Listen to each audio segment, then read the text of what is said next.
Bonjour et bienvenue sur le podcast qui t'aide à transformer ta vie avec les pierres.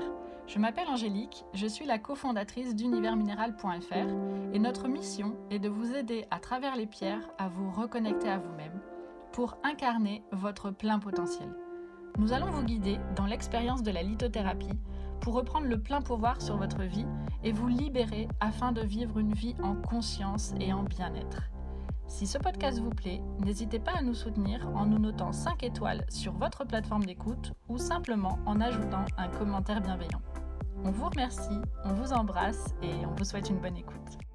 Salut, c'est Raphaël et je suis ravi de vous retrouver dans ce nouveau podcast. Alors aujourd'hui, on va parler de la confiance en soi et des pierres qui peuvent améliorer ou augmenter ou redonner confiance en soi. Alors je vais vous donner une dizaine de pierres dont l'énergie est celle de la confiance en soi, des pierres qui sont dynamisantes, des pierres qui sont solaires, qui rentrent dans le processus de la reprise de confiance. La reprise de la confiance en soi, c'est un processus qui se décompose en 3 phases.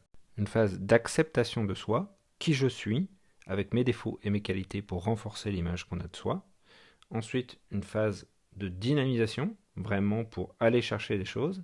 Et enfin, une phase d'expression personnelle, parce qu'une fois qu'on a repris de l'énergie et qu'on est un petit peu confiant, il va se passer des choses réellement si on est capable de s'exprimer et d'avoir la force de dire ce qu'on ressent. Et c'est comme ça qu'on va ouvrir de nouvelles portes et développer son plein potentiel. Avant de vous présenter ces 10 pierres, un petit aparté sur qu'est-ce que c'est que la confiance en soi. En neurosciences, on parle du triptyque confiance en soi, estime de soi, image de soi, et que la confiance en soi, c'est la somme de l'estime de soi et de l'image de soi. Qu'est-ce que c'est que l'image de soi ? C'est la distance qui sépare là où nous sommes de là où on aimerait être.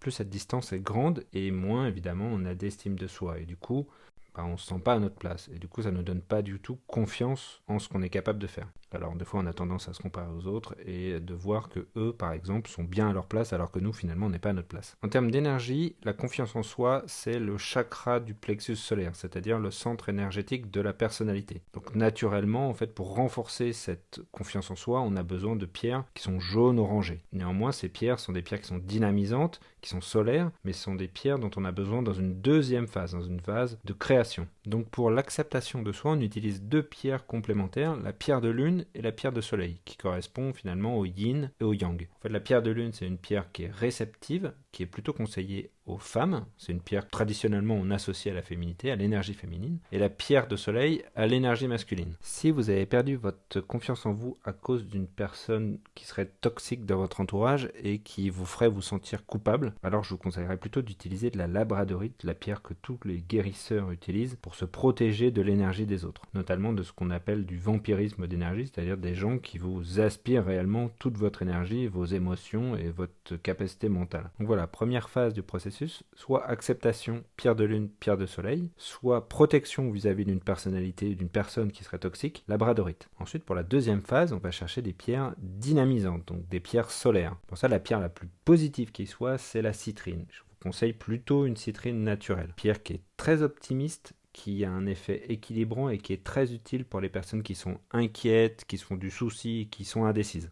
C'est une pierre qui vous fait vraiment voir la vie du bon côté. Si vous avez besoin d'une pierre à l'énergie plus douce, je vous conseille alors plutôt l'ambre, qui est plus destinée aux personnes qui seraient toujours un peu tendues, stressées ou qui ont des tendances dépressives. Je vous conseille également la pierrite, qui est une pierre de structuration, d'organisation, qui est une pierre qu'on conseille également pour augmenter le charisme et dans les négociations commerciales. C'est vraiment une pierre qui rayonne et qui fait rayonner votre personnalité. Alors la pierrite cristallise en cube parfait et je vous conseille vraiment d'avoir ce type de cristaux pour travailler avec. Enfin, une pierre plus rare, plus difficile à trouver, c'est la fluorite jaune, qui est la pierre de la clarté d'esprit et qu'on associe à l'acceptation du moment présent et qui aide à comprendre un petit peu mieux le monde qui nous entoure avec logique et intellect.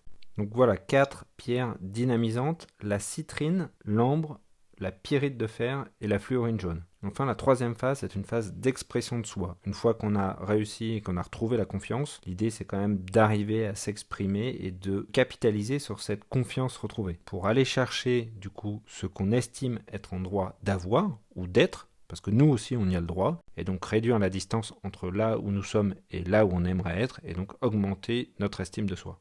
Donc là on va plutôt chercher des pierres bleues, bleu ciel, dont l'énergie est douce et qui sont liées au chakra de la gorge. Donc la première de ces pierres, c'est le chrysocole, qui est une pierre pour résoudre tout ce qui est conflit, lorsqu'on est confronté à des personnalités qui ne sont pas à l'écoute. Le chrysocole est aussi bien conseillé pour résoudre des problématiques de conflit personnel, à la maison ou dans un milieu professionnel. Ensuite, une pierre qui est conseillée aux personnes qui sont stressées, dont l'énergie est très douce, c'est le Larimar. C'est aussi une pierre qu'on conseille aux personnes qui sont stressées et qui sont très exigeantes avec elles-mêmes, qui sentent coupables de ne pas être assez ceci ou cela. Le Larimar va les aider à aller au-delà de leurs limites et les aider à exprimer qui elles sont réellement. Et enfin, une pierre qui est très conseillée aux personnes qui sont un peu sensibles, c'est l'aigle marine, qu'on conseille également pour exprimer ses sentiments personnels. C'est également une pierre qui est très positive, qui nous pousse à prendre nos responsabilités et qui vraiment débloque tous les états émotionnels qui seraient paralysés, notamment à cause des peurs que l'on a, la peur de l'inconnu ou la peur de mal faire. Donc voilà, 3 pierres d'expression personnelle aux énergies qui sont un petit peu différentes.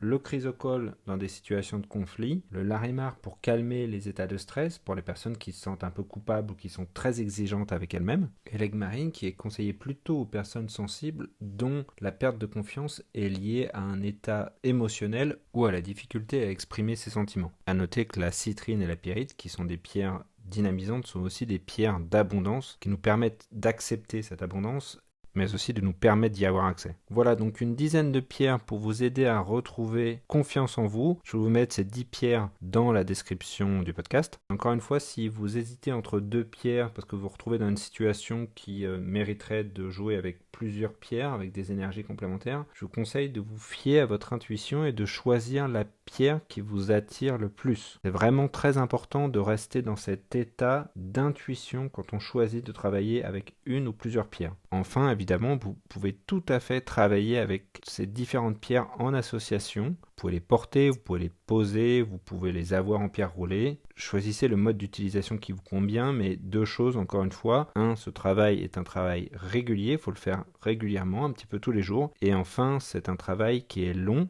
Et donc, il ne faut pas attendre un résultat du jour au lendemain. Voilà, je vous remercie de m'avoir écouté. J'espère que ce podcast vous a plu. Si c'est le cas, n'hésitez pas à nous mettre un petit 5 étoiles sur votre plateforme d'écoute préférée. Et si vous avez une question, nous y répondrons toujours avec plaisir. À bientôt!